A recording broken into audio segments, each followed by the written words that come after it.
watu wamekuwa wakisema President Ruto, very unfortunate headlines in my view, that Kenya is a dictatorial, Kenya is what?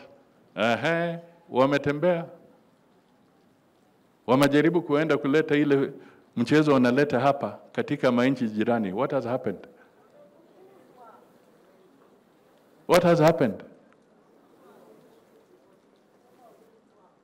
Tukiambia watu that Kenya is so democratic, they don't believe it.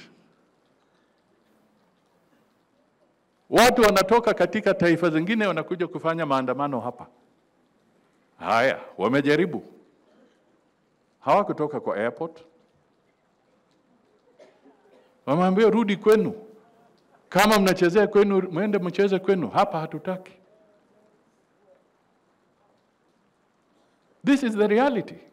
Na hii ndio nimekuwa nikiambia vijana wetu. Wakati mnaenda nje, the moment unaingia kwa ndege na hizo miguu ziinuke, sheria ambayo itakuwa ni sheria ya ile nchi ambayo unaenda kushuka. Sheria ya Kenya haitafanya kazi kule. Ni sheria ya kule umeenda.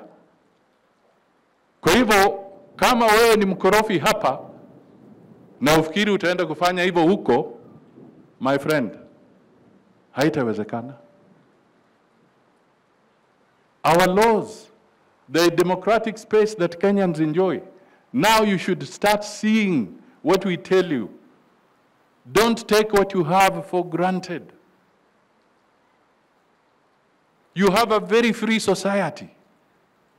You have a very open society. Mtu anasimama hapa anatusi Mudavadi anaenda tu. Mtu anasimama hapa anatusi Ruto anaenda tu. Mtu anasimama hapa anatusi Savula anaenda tu. Jaribu kwingine kufanya hivyo.